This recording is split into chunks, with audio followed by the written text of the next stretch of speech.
We created Free because someone had to stand for the addicts and loved ones of addicts who were suffering in silence, for the spiritual refugees who didn't have a place of belonging.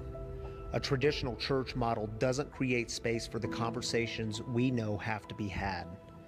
Free is standing with those who are barely hanging on, who are longing for something new. Free is bridging the gap between spirituality and recovery.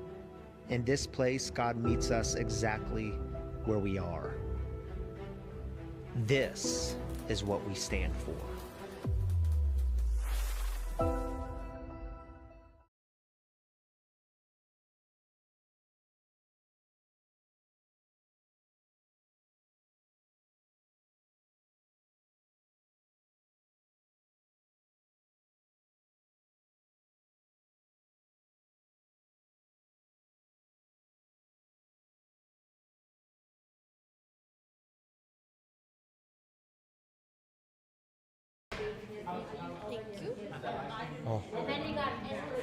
Good evening, everybody. Welcome to Free Recovery Community. Welcome. Hello. Welcome. Free Recovery Community is a community for addicts, loved ones of addicts, and spiritual refugees. Tonight, thank you for being our Valentine's date. So we can all, gaze into each other's eyes over candlelight later. But for now, we'll just get the show on the road. So thank you, everyone, for coming. Just a few quick things. The bathrooms are right around there. If you didn't know, there's some coffee over there. Feel free to get up. The way that the night flows is we start off with, obviously, this. We'll tell you a little bit about what's going on. And then we'll move into what we call celebrations. So Shelly here will pass around the microphone, and we think of like a 12-step share as like the full email, and celebrations being the subject line.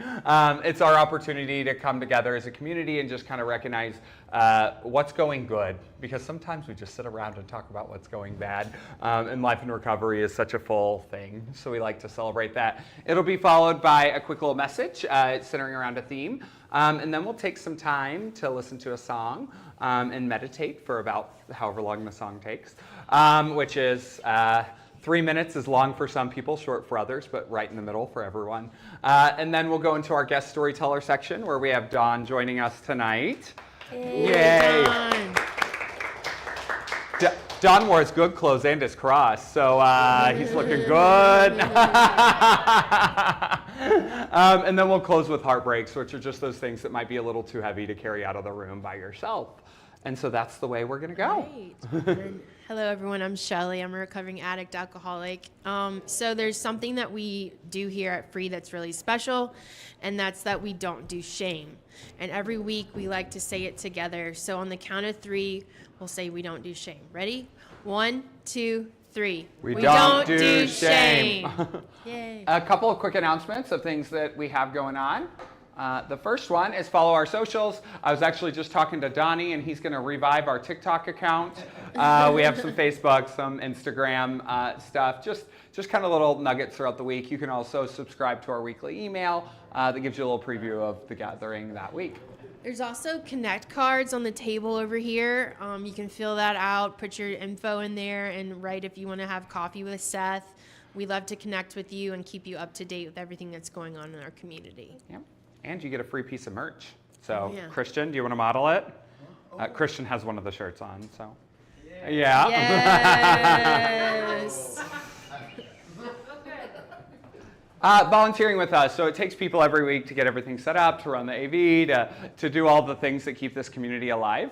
Last week we actually talked about how service is a spiritual practice. So you can scan that QR code, or you can just talk to me or Shelly or Matt or any one of our volunteers, and we'll get you plugged in. The volunteers are the people that, we sit around and connect with each other before anyone knows about the service keeps us sober. So in our community, we have welcoming packs for people that are entering sober living and need like toiletries and like nice name brand items like toothpaste, soap, what have you. And so yeah, it's a great way. We have a bin over there. It's a great way to give back to the community and stay plugged in. Yep. So we're starting a new series. So this week we're wrapping up our series on community and why community is important for us, not only as people in recovery, but just also like for our soul as human beings. And next week, you know, I've been talking to so many people lately about seasonal depression, right? And it's been hitting, like, I don't know if it's because it was so snowy and gray, it's been hitting people hard this year. And so we're actually walking through a series called Learning to Walk in the Dark. And it's about how those seasons in our lives where maybe the metaphorical sun's not shining can actually teach us a lot about spirituality and our soul. I think the metaphor that the book we're basing it off of talks about how the stars are out there in the daytime, but you can't see them because of the sun. And so sometimes we can only see those bright spots or those stars in those moments that might not be all rosy. And we're doing that February 21st through March 15th. And we're going to hear from Martha on March 7th.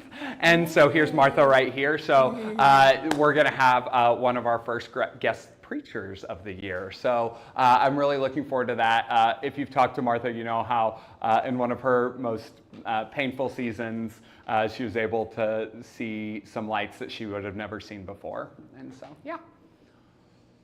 And I think that's the last one. And so now we'll open the floor for celebration. So Shelly will pass around the microphone. If you're joining us online, especially those folks, I want to welcome them that are joining us from treatment centers such as LSSI. Feel free to shoot me and Ryan the text message, and we'll make sure that your celebrations get shared in the room. So the floor is open.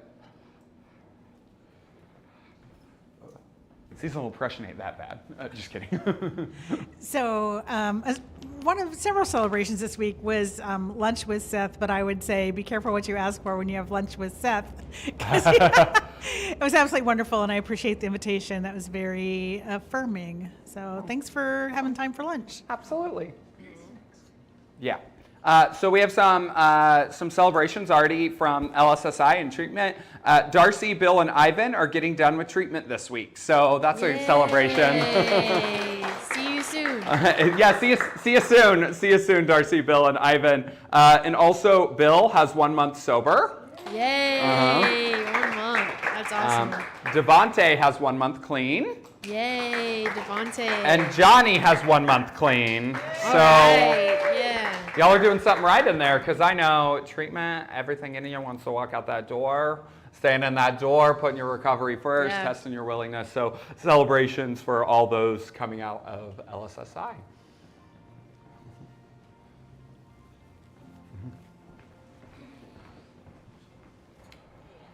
Hi, I'm Aaliyah. So I know last time I talked, I think I said I was going on 6 months sober, but I just recently found out because math is not my big suit. Actually 5 months sober, and that was like the most I've been sober in a couple years. And then also I've been really, really sick for like the past like week and a half, but I just found out that I had like gastritis, which is like inflammation of the intestine or whatever. So I haven't been doing much of anything. I know I missed the meeting last week.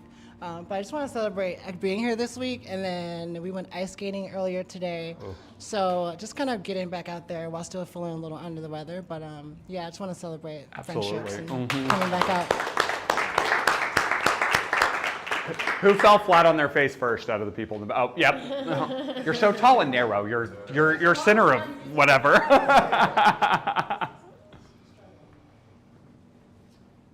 Still got about 3 minutes, so. Oh, we got a few in the front. Hi, Christian. I just spent a wonderful, wonderful time with my family. Everyone's doing well. My mom's doing well. We had a really fun afternoon together, and it was very refreshing. So it was just nice to see everybody coming into their own a little bit. Absolutely. Yes. My favorite thing about free is when last week's heartbreak becomes this week's celebration. Yeah. I have one. Go first. So I was sick this week as well, and had a really big weekend at work, big sale weekend. I'm in sales, and I crushed my goal. Yeah, so yay. I am also celebrating 5 months of my sobriety. Woo! Right behind. Hi, I'm Kat. I have 30 days of in my recovery. Those first 30 days are hard ones. Oh yeah, I know. I've done recovery before, and it feels so raw right now. But and the other thing I was gonna say is I just tried out a new fellowship for I went to the second meeting today on the recommendation of a doctor, like a new 12-step fellowship, and it was great. So I'm like really excited about trying this new thing too. So Absolutely.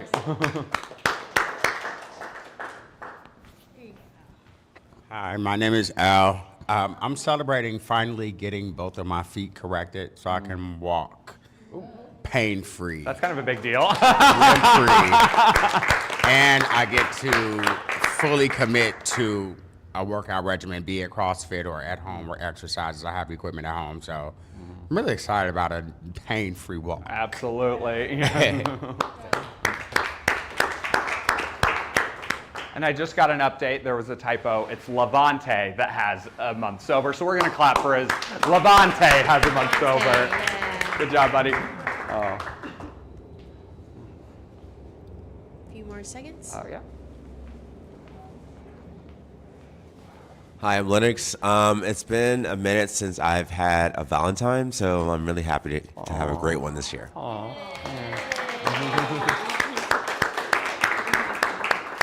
Oh, he just got a side of the forehead kiss in the back of the room. I wonder who his Valentine is. I don't know. We got time for one more. Who's holding on to one? I want to celebrate something. We worked out this week for Victor will be leading Phoenix Yoga in this room. I'm not sure when we'll start. We'll have an announcement when it starts. It's through the Phoenix, but Victor, he used to do yoga here, and then he went to the ashram to get real good at it, and now he's bringing all those skills back. And if anyone knows anything about the Phoenix, it's a free app. So that means you don't have to pay to come do yoga with Victor. So it'll be Thursday nights at 7. So, yeah. Awesome. Thank you, Shelly. And I can tell you, because Victor's staying with me right now, he practices a lot. Yeah. He's always out there. So last Sunday, did anyone watch the Super Bowl? Any Super Bowl watchers? Well, Christian, liar, you watched Bad Bunny. So we had a few people over to watch the Super Bowl, and it was like really informal, so if you didn't get the invite, don't be offended. But we had a few people over to watch the Super Bowl, and we played some Catan, we watched some Bad Bunny, listened to some Cardi B. And then afterwards, we decided we were having so much fun, we'd just keep doing it, right? We'd keep hanging out, and so we all sat down to watch a movie, and we were flipping through movies, and all of a sudden, this guy right here, Christian, just lights up whenever he saw this movie, Soul. And had anyone seen Soul? Yes. Oh. Well, maybe we need to check out that one too. So here's Soul. So Soul is this animated like Pixar movie, and anyone that knows Pixar movies knows that they usually have an adult and a child theme, and they're just heartwarming and great. But more impactful to me personally than the movie itself was Christian's response to the movie. As we watched it, it was almost like Christian had been in the room whenever the movie was written. He knew lines, he knew characters. It was like Christian was part of this movie because it was so impactful for him. He knew when it came out. He knew everything about it. Christian was so moved by this movie that he couldn't help but to share it with us, right? And we all have those things. I heard Matt talking about music before, right? If you've ever talked to Cholpa, she's told you about rock climbing. As we talked earlier, Victor and yoga. We all have these things that are deeply meaningful experiences, and they're so deeply meaningful that we can't help but share them with others. And it could be a lot of different things, right? It could be a good cup of coffee at your favorite coffee shop. It could be a movie. It could be a physical activity. But truth be told, when we love something, we share it, right? We share those things we love. And in Scripture this week, we're visiting a story that very much mimics that. In John chapter 1, it doesn't start, one of my favorite things about the Gospel of John is it doesn't start with Jesus' birth and all that, right? It starts right into Jesus being, well, it starts with some like hippie shit, you know, like some like really beautiful like light of the world poetry. But then when we get to this story, in John chapter 1, Jesus doesn't start with a big speech. He doesn't start claiming who he is or forcing theology on people. A prophet notices him, John the Baptist. It was his cousin. He was kind of a weirdo, but a delightful weirdo. We don't know anything about that. And two people are curious about Jesus, so they start following him.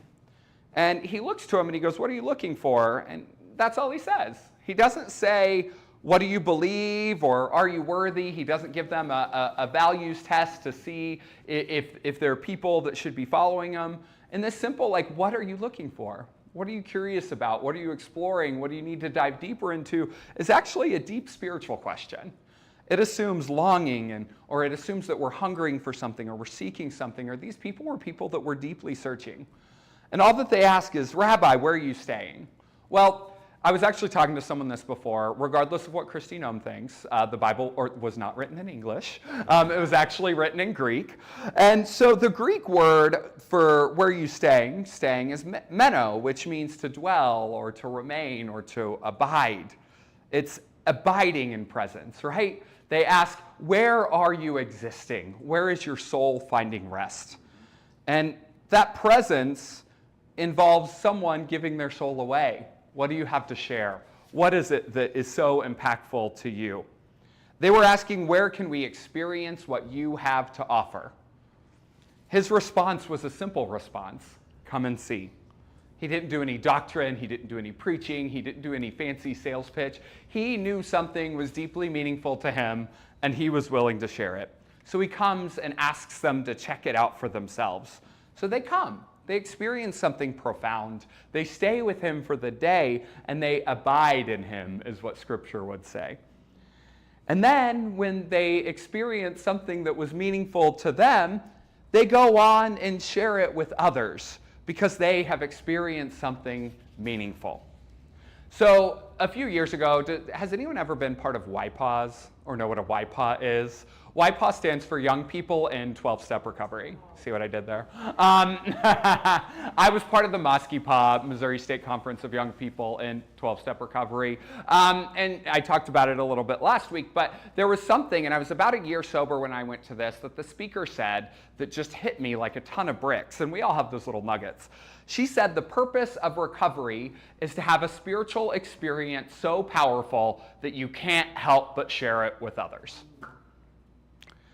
The fulfillment of that spiritual experience, the sharing of that spiritual experience is what the program is all about. And then by having these full and robust spiritual experiences that are so profound that we can't help share it with others, we keep that recovery and that spiritual experience flowing through us, and our recovery does not get stagnant. The 12th step doesn't start with having learned all the knowledge, right? Sorry for y'all people in treatment right now. It's not about head knowledge, right? Recovery is not a series of tips and tricks to avoid drugs and alcohol. Otherwise, every single person that came out of a treatment center wouldn't need to continue to enlarge their spiritual life. We wouldn't need to go out and share things with others or attend meetings or connect with people or any of that. All of those things that involve living a sober lifestyle. The 12th step says, having had a spiritual experience. And then once we have that spiritual experience, it doesn't stop there. It's not a period. It doesn't say you graduated. You don't get a graduation certificate. Otherwise, some of y'all might not be here right now. Once we have that spiritual experience, we try to carry the message. The spiritual experience is something that is not meant to stay within us. Sharing isn't marketing. Sharing our spiritual experience is our generosity within our soul and spirit. Sharing our spiritual experience is evidence of what recovery has done for us. Sharing our spiritual experience is overflowing of the peace that we have in our soul to others. It's circulation. And that's why we believe in attraction, not promotion. If people don't want what you got, you might go back to an earlier step. Because when something happens inside of you, whether that's being shame loosening, or clarity coming, or resentment fading away, we feel connected feeling connected to something larger than ourselves, it naturally moves outward. And this movement is not something that is optional in spiritual life. When we experience forgiveness, we have to share it with others. We have to give people forgiveness. When we experience peace, that peace should flow out to others. When we experience joy, joy should flow out to others. A dammed river stagnates. Not a damned river, a river that has a dam in it. When we keep our spiritual experience inside, it becomes abstract. But a shared experience deepens. And honestly, spiritual experiences are things that flow both inward and outward. Spiritual life is like a breath. It flows inward and outward like an inhale and an exhale. And if we only inhale, we suffocate. And if we only exhale, we collapse. Life is a rhythm like this. We experience something and we share it. We receive something and we only get to keep it by giving it away. We stay somewhere long enough and we go. We come back and forth, and these rhythms of spirituality are what keeps us going. If your spiritual life never moves outward, something inside of you is stuck. If you never speak about what challenged you, if you never name where grace is working within you, if you never share what freedom feels like, then you're cut off from that circulation. And that's not just for the people you help, it's for your own spiritual life as well. In the Gospel of John, when Andrew says, we found him, his encounter gets stronger. His joy shared becomes his joy amplified. And when a spiritual awakening is owned, it becomes amplified. And sharing what matters to us and what's important to us, and I think Victor doing yoga is a great example of that, right? It means so much to him that he can't help but offer it to others for free. He doesn't get paid to do that. When a spiritual experience is so impactful, you offer it to others, and that's not a sales pitch. Sharing is participation. Sharing is invitation. It's how spiritual experiences become truly rooted in us. I remember whenever I first got sober, I thought you needed a sponsor to get invited to AA. Did anyone else think that, or am I just completely off? I thought it was like a country club where your membership had to be sponsored. Like, I didn't know that you could just show up, right? And I remember a few years back, I'd found this faith community that was really, really impactful to me, and me and my friend Henry were going, right? And me and my friend Henry would talk about going and all this, and all of a sudden our friend Alex really, really nervously goes, "Can I go with you sometime?" Alex didn't know he was able to come with us to something that was important and impactful. And our public relations policies might be an anonymous in 12-step recovery, but it's only anonymous on press, radio, and films. We can share it with other people. But in order to get there, in order to have a spiritual experience so powerful that we can't help share it with others, in order to have these meaningful experiences, we have to find something meaningful in it first. That tips and tricks way of recovery is not meaningful enough to want to share it with others. So how do you find something that is so good that you can't help but to share it with others? Obviously, my hope is that this space could be that space for everyone, but it's obviously not going to be for everyone, right? If it is, share it. If not, let's talk about it later. maybe we can find a way to make it more meaningful. So how do we find meaning? There's some basic ways to find meaning in things. And the first one is to be curious. What is it Ted Lasso says? Be curious, not judgmental. And we've all been both curious and judgmental in both spiritual spaces as well as recovery spaces. We've all been to that meeting where they don't say stuff right. They don't talk about the big book enough over at, I can't think of a place without shading. At Lakeview Alano Club, they don't talk about God enough over there. There's not enough recovery over in Albany Park. There's not enough diversity over here. We've all been a place, and we do it so much with faith spaces. It's so easy to see where religious people are wrong and not see where they've got it right. I remember whenever I was a junkie on the street, I once ate like half a piece of pizza out of a come-and-go trash can because I was hungry, right? But I would see those people that were like going to church, and I'd be like, losers, you know? It's so easy to be judgmental in both recovery and spiritual spaces. And in order to find meaning, we have to approach them both with curiosity. The next way is to be present. We've all seen that person that keeps relapsing that can't get off their phone. We've all seen those people that sit in the back and talk during the whole meeting, or those people that aren't paying attention, and then they just wonder so much why recovery or spirituality is not working for them. We have to be present in order to see the miracles that are happening all around us. And presence is more than paying attention. Presence is showing up as our full selves, bringing every piece of us to the table. Not feeling like we have to lie to people to fit in. That's presence. Presence is trusting the people that are around us enough to know that they will love and carry us. And being okay if they don't. That's presence. So if we're curious and present, we also have to look for what works and invest in it. We only find meaning when we do that. We invest our time, we invest our energy, we invest our attention. When things matter to us, we invest in them. Last week, we talked about service. Service is a great way to invest in the communities that matter to us. Al Pacino helped set up for the first time tonight, right? It matters. This space matters to Al Pacino, so he wanted to help make sure it happens. He invested in this space, and that's one of the ways that we find meaning. Because meaning can't be manufactured, but it can be sought. It can be found in community. And community that we show up to, and community that we invest in, and community that we care for, and community that we're willing to put ourselves out there and invest and do the work that it takes to belong. Although there is meaning in vertical spirituality, y'all know the difference between vertical and horizontal spirituality? There is meaning in vertical spirituality. Vertical spirituality is me and God. I'm going to pray, I'm going to meditate, I might journal, I might read sacred texts from whatever faith tradition I practice. But there's also meaning in horizontal spirituality, and the people that we're around and the people that we connect with. That's why many newcomers are told that they can call God a group of drunks or a group of drug addicts, depending on which room you're in.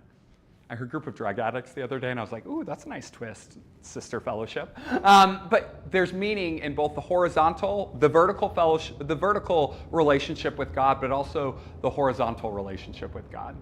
The more we talk to the people around us, the more we realize the number one way in which God speaks to us is through the people that God has placed in our lives.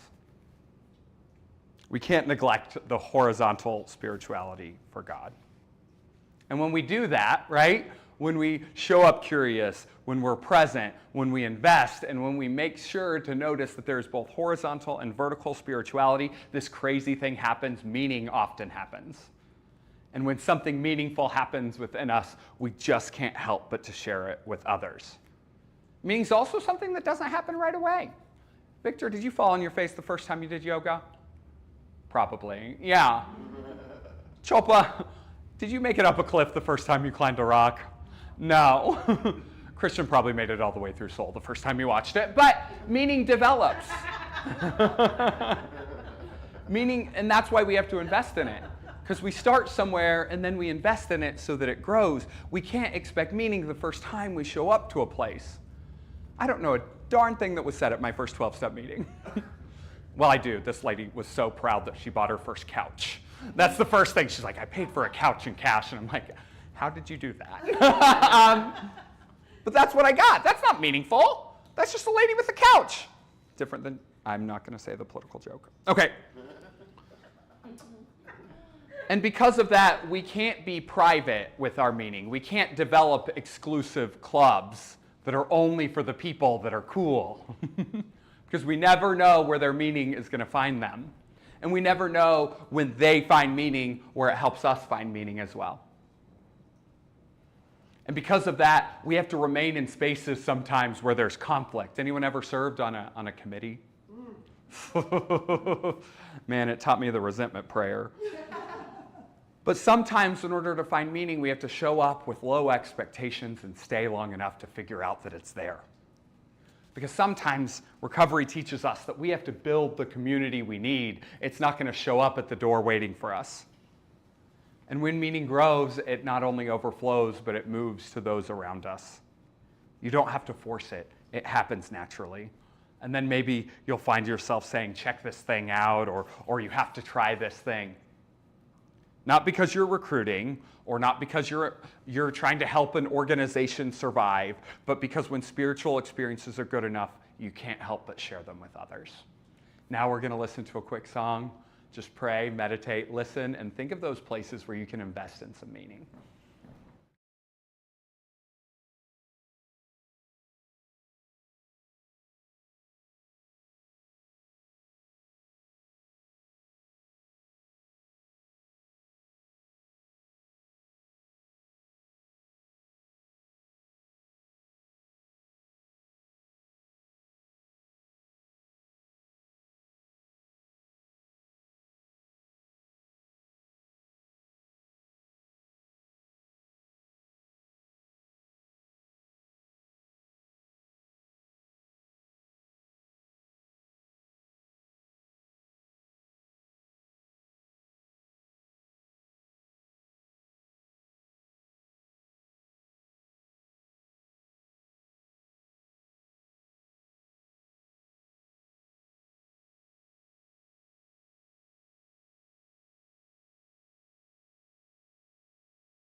Just there's something about it. So tonight our guest storyteller is someone I've known since about the time I moved to Chicago 2 years ago. Don is always, I think he was the greeter at the Friday night meeting for a while, giving hugs, always connecting with people and really values community. So as we wrap up our series of community, I thought Don would be the perfect person to come up as our guest storyteller. And so I want to invite Christian, who's going to interview him, and Don up for the guest storyteller section.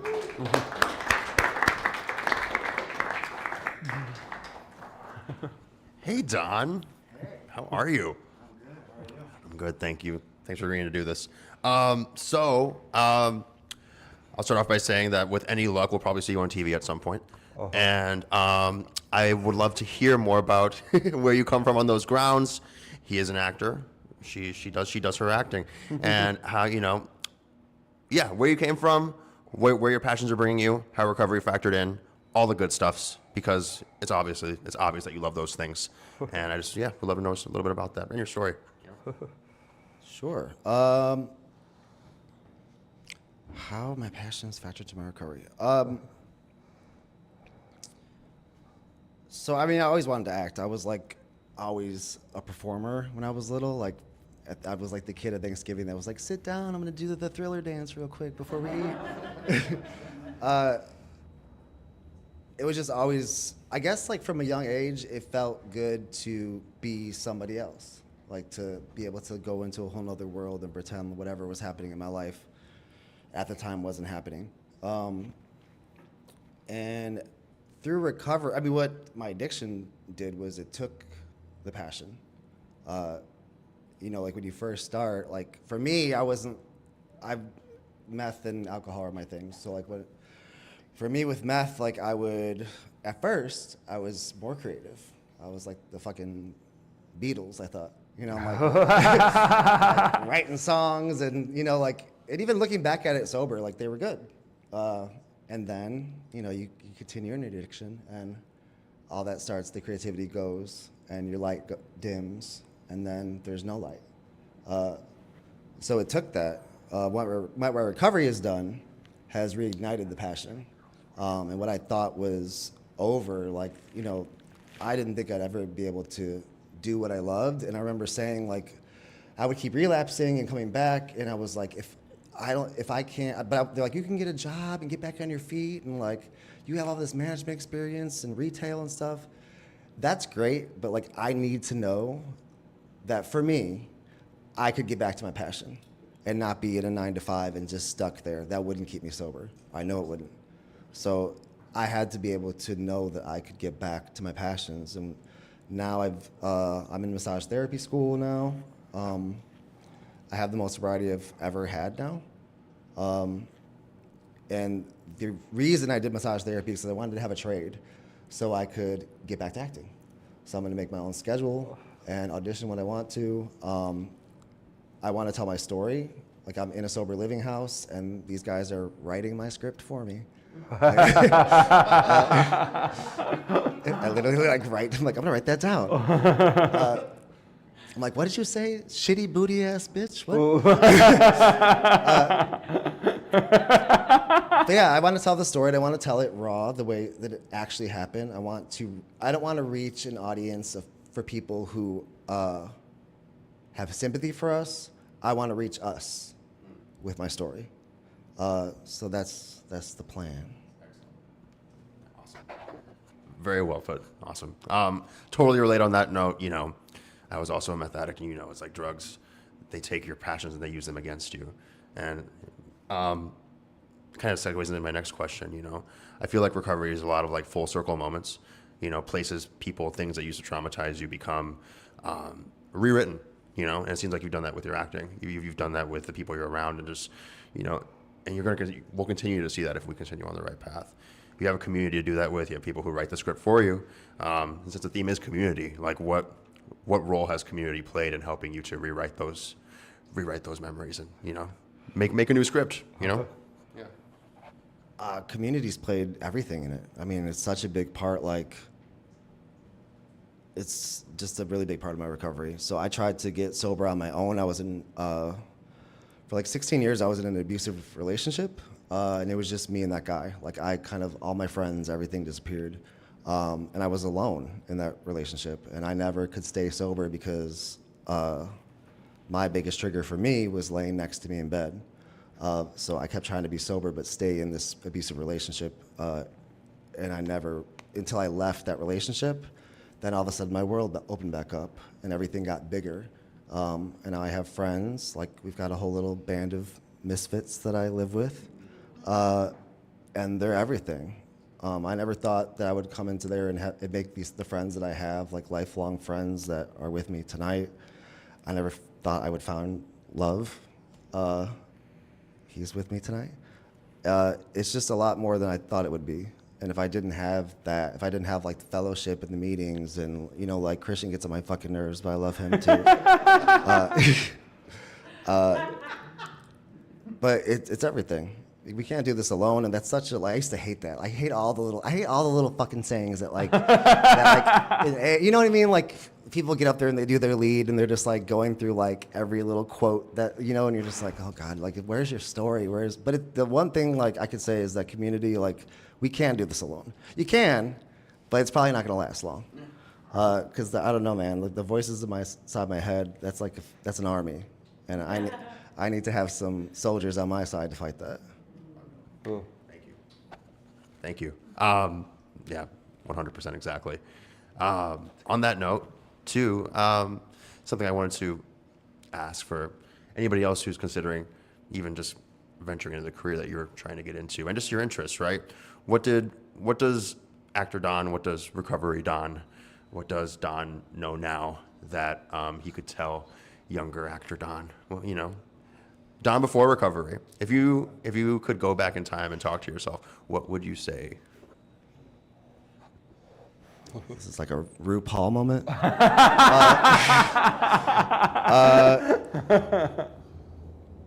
it's okay to forgive yourself first. Not forgive everybody else first. Not go and like, not only is it okay to, it's you have to.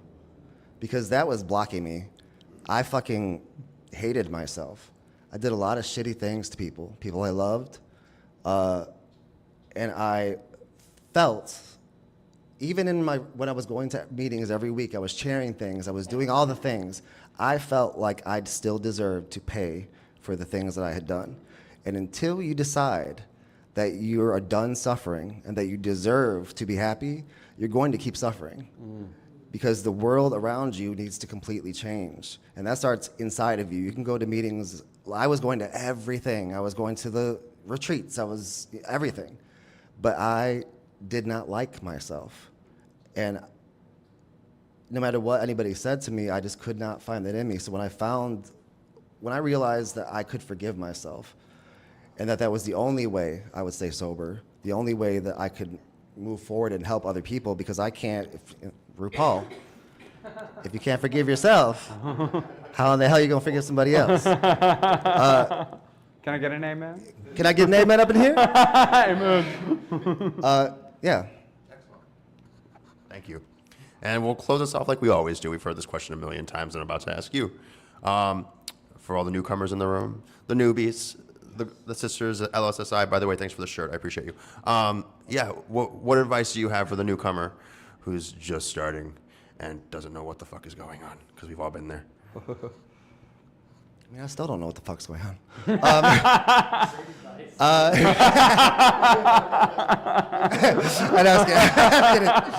kidding. My advice is to, part of it is what I just said, forgive yourself, start building your community now, and keep going. It took me many tries. I've been in this program for 4 years. And I just passed this past month, actually just a couple weeks ago, the most sobriety I ever had. And there was always a reason. Things are gonna happen. Like I was sober for 7 months and then my mom died. And I stayed sober long enough to go to her funeral, to speak at it. And then I just figured, like, what's the point? But there's always a point. And the point is you. It's your life. And I had to do it for me. Like until I decided to do it for me. And you've got to find a reason to do it for you. You have to. Because you will not stay sober doing it for your boyfriend, your girlfriend, your mom, whatever the fuck it is. Sorry, I curse a lot. Do it for you. Because if you do it for you, all those other things are going to open up. I promise you, I hated myself for years. You will learn to love yourself. And another quote that I hated, but it's true, is let us love you until you learn to love yourself. Let the people around you love you, because they do understand it. As different as we all are, we have that one dark thing in common. And that's enough. That's enough to build that community with those people, and everything else, like, you'll figure it out after. Whether I see everybody in my sober living, like, that I know now ever again, they were the stepping stone to get me to acting, to get me to all these things. So yeah, you just gotta start. None of us knew what we're doing when we started. I didn't know what I was doing. You learn along the way with anything. Everybody's path's gonna be different, but the only thing we all did is we stayed sober. No matter what, the phone calls, the whatever, it'll pass. I get it, it's hard. And I did both. People said like meth cured me of my alcoholism. Like, for me, it didn't.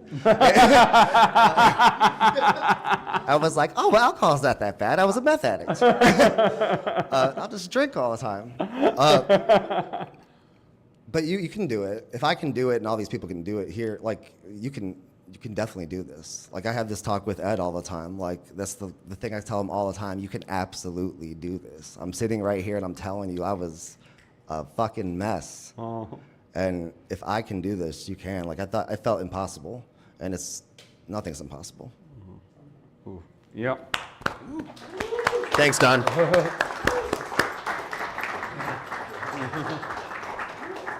Everybody. Oh.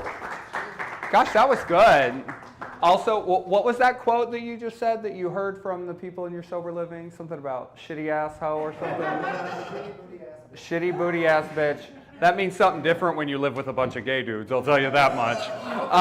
But also, that might be the only time you hear, can I get an amen, somebody, in this part of this church building. I love it, if it's quoting RuPaul specifically. Thank you, Don. We love you. We love you having you part of the community. There was like Donnie's going to start doing some of our TikTok stuff, and we're going to edit like down some things. And like 5 times during that, we're like, Get that. That'll be great for the TikTok. So perfect. Thank you very much. So it's come for our moment of generosity. So the reason we have this space, the reason we have all the cool stuff, is because people in our community are generous with their finances and help us out. There's also a cash thing over there if you want to give some.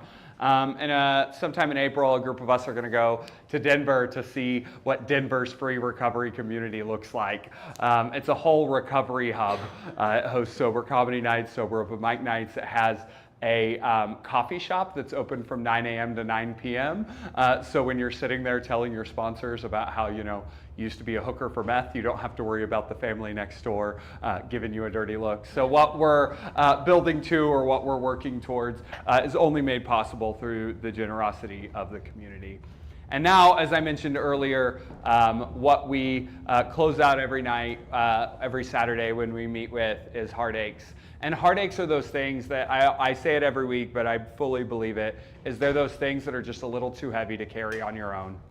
We're a community of people that love and care for each other. And so I'll invite Shelly back up to pass around. If you're joining us online, you can comment on our YouTube, or you can shoot a text through your case aid at your sober living home. So the floor is open for heartaches.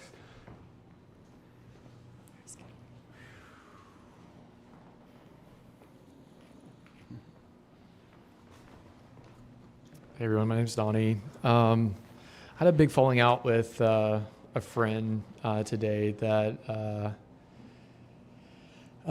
really is only looking out for like my best interest. Had every reason to like be concerned and worried, and it doesn't feel good. When you're not on good terms with the people that you care about, and so. I probably will go home and rectify that, but right now it's kind of hard to sit with, but thank you.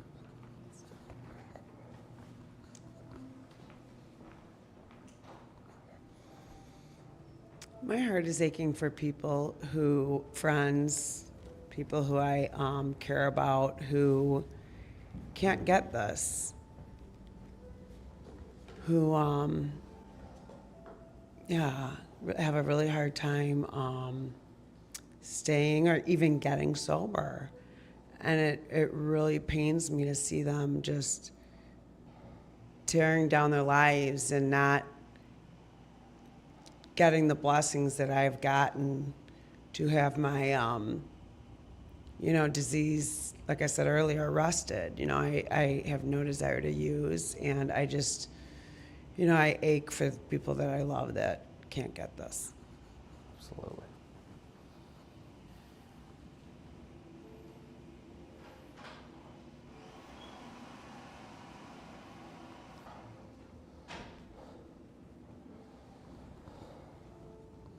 Everybody, I'm Lauren. I'm grateful to be here.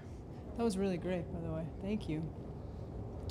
My heart's aching because I feel a lot of grief around just relationships that I have in my life. And with sobriety comes clarity, but sometimes that clarity is heartbreaking because you can't really have people in your life in the same capacity. And it just makes me really, it's just a lot of grief that I'm sitting with, that I've been sitting with. So at the same time, there's so much beauty because I'm sober. But on the other hand, I'm sad that I'm losing so much that I held so dear for so long. So, I'm grateful. I'm really grateful to be here. And, it'll pass, right? It'll pass, but it's heavy right now.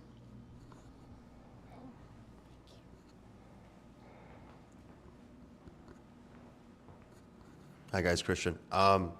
Just want to take a moment to, put our hearts out to the human psyche at the moment. I think the world's under a lot of stress right now. Has seen a lot of things it didn't want to see and doesn't know how to handle it. I just want to put that out there and let anyone who feels like it's re-traumatizing them, because I know it has me, know that you're not alone. I think by and large, most people are good, even if some of the ones who are supposed to be aren't. So.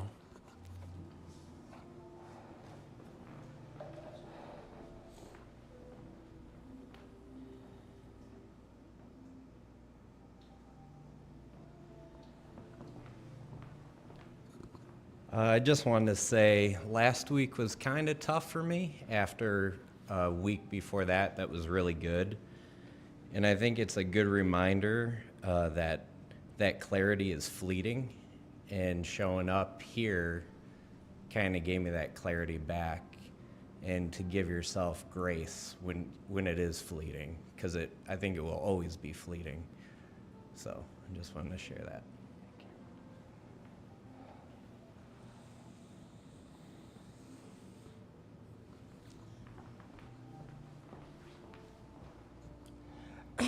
Hi, I'm Leah again. So I know I talked about in the past having a bunch of cravings and like using dreams. I haven't had them for the past like couple weeks, but a couple days ago, I had another using dream, and it just has me very worried because like I don't want to use. Like I'm very happy, but the fact that this is the second one where I was not trying to not use. I was like content with my actions. So I'm just a little like stuck and like dumbfounded, I guess, with like I don't know what's fully going on. I don't know. It's been cravings, and like I'm having the thoughts of using, but I haven't made any action or plan to do. So it's just like really hard and heavy to kind of have that on my mind, knowing that things are like good and like I'm enjoying life. So it's kind of a battle that I'm having. So I guess pray for me, send me love and strength. So yeah.